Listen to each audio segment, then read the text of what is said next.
آپ کے خیال میں دنیا کا امیر ترین ملک کون سا ہے؟ اگر آپ کا خیال امریکہ ہے تو بالکل غلط ہے۔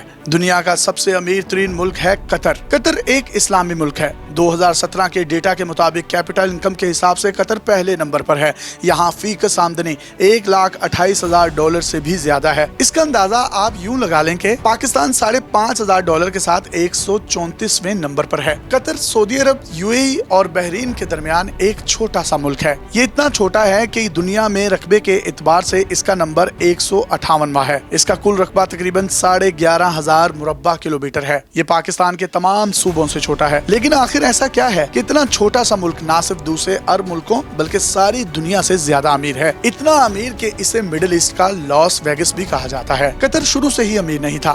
یہ بھی باقی عرب ملکوں کی طرح تپتا ہوا ریگستان تھا۔ اس کی کامیابی کی کہانی اس کی غلامی سے جڑی ہوئی ہے۔ قطر بھی برطانیہ کی کالونی تھا۔ یہ 1916 میں برطانیہ کے انتظام میں آیا۔ اس وقت کے قطر کے امیر عبداللہ الثانی نے برطانیہ سے معاہدہ کیا۔ اس معاہدے کے تحت اگلے 55 سال تک قطر کو برطانیہ کی کالونی رہنا تھا۔ اس کی سیکیورٹی برطانیہ کے ذمہ تھی۔ قطر میں پہلی تبدیلی 1940 میں آئی۔ اس سال یہاں پہلی آئل فیلڈ دریافت ہوئی۔ اگرچہ قطر نے تیل نکالے کا کام بہت عرصہ پہلے ہی شروع کر دیا تھا، لیکن اس کے حالات میں کوئی خاص تبدیلی نہیں آئی تھی۔ 1970 میں شیل کمپنی نے یہاں گیس دریافت کی۔ یہ ایک بہت بڑا خزانہ تھا، لیکن اس وقت اس کی کوئی خاص اہمیت نہ تھی۔ اس گیس کو پائپوں کے ذریعے دوسرے ملکوں تک پہنچانا بڑا مسئلہ تھا۔ 1971 میں قطر نے برطانیہ سے آزادی حاصل کی، لیکن پھر بھی اس کے حالات میں زیادہ بدلاؤ نہیں آیا۔ قطر میں اصل تبدیلی 1995 میں آئی۔ یہ وہ وقت تھا جب ولی عہد حمد بن خلیفہ الثانی نے اپنے باپ کا تختہ الٹ کر حکومت سنبھالی۔ اس نے 2013 تک حکومت کی اور اس دوران ملک کو بدل کر رکھ دیا۔ حمد بن خلیفہ ابھی بھی زندہ ہے، لیکن اس نے قطر کی عمارت اپنے بیٹے تمیم کو سونپ دی ہے۔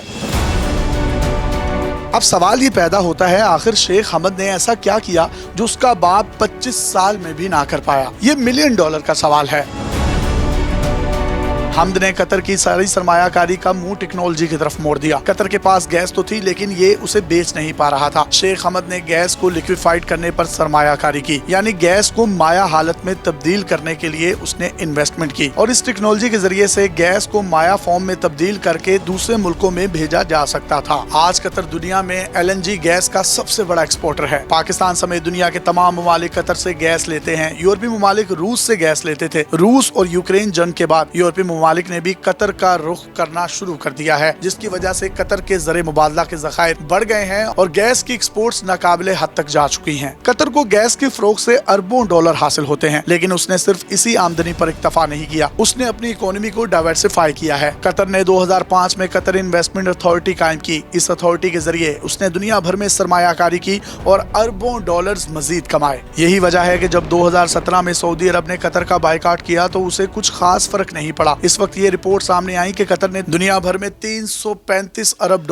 کی سرمایہ کاری کر رکھی ہے۔ آج آپ دنیا کے کسی بھی ترقی یافتہ ملک میں چلے جائیں، آپ کو ہر جگہ قطر کی سرمایہ کاری نظر آئے گی۔ قطر نے یہ انویسٹمنٹ ہوٹلنگ، اپارٹمنٹ بلڈنگز اور بینکس میں کر رکھی ہے۔ اس کے علاوہ قطر کی تیل کی بڑی کمپنی شیل اور روس کی سب سے بڑی آئل کمپنی میں بھی انویسٹمنٹ ہے۔ قطر نہ صرف مالی لحاظ سے انتہائی مضبوط ملک ہے، بلکہ اس کا سیاسی اثر و رسوخ بھی بہت زیادہ ہے۔ اس کی ایک چھوٹی سی مثال افغانستان میں امریکہ کی جنگ ہے۔ امریکہ نے مذاکرات کی میزبانی کے لیے قطر کا انتخاب کیا۔ یہی ہونے والے معاہدے سے امریکی تاریخ کی سب سے بڑی جنگ کا خاتمہ ہوا۔ قطر نے عرب ممالک میں اپنا اثر و رسوخ بڑھانے کے لیے دنیا کا سب سے بڑا عرب میڈیا چینل الجزیرہ بھی اپنے نام کر رکھا ہے، اور یہ اسی کی انویسٹمنٹ ہے۔ الجزیرہ نے دنیا میں قطر کا نام پہنچانے میں ایک اہم کردار ادا کیا ہے۔ قطر اپنے سافٹ امیج کو بھی بہت اچھے طریقے سے دنیا کے سامنے پیش کر رہا ہے۔ حال ہی میں اس نے فیفا ورلڈ کپ کی میزبانی کی۔ یہ فٹ بال کی تاریخ کا سب سے مہنگا ورلڈ کپ تھا۔ اس فیفا ورلڈ کپ میں قطر نے تقریباً $200 ارب کے قریب سرمایہ کاری کی اور اسٹیٹ آف دی آرٹ جدید چھت والے ایئر کنڈیشنر فٹ بال اسٹیڈیمز بنائے، جن کو دیکھ کر دنیا دنگ رہ گئی۔ قطر فیفا ورلڈ کپ کے علاوہ دوسرے کھیلوں کی میزبانی کے لیے بھی پیش رہتا ہے۔ قطر کی ساری سرمایہ کاری کا مقصد اپنی اکانومی کو مستقل بنیادوں پر مضبوط کرنا ہے۔ آج بجلی سے چلنے والی کاروں کی بات کی جا رہی ہے، جس کی وجہ سے تیل کی اہمیت کم ہوتی چلی جائے گی۔ الیکٹرک کارز مارکیٹ میں آئیں گی تو عرب ممالک کا تیل کہاں فروخت ہوگا، وہ کہاں کھڑے ہوں گے، یہ ایک سوال ہے۔ لیکن گیس کی اہمیت پھر بھی باقی رہے گی۔ قطر کے پاس جس کا بہت بڑا خزانہ ہے، اگر کل کو گیس کی اہمیت ختم بھی ہو جاتی ہے تو بھی قطر نے اپنے آپ کو اتنا محفوظ کر لیا ہے کہ کئی سالوں تک اس کو کسی بھی پریشانی کا کوئی سامنا کرنا نہیں پڑے گا۔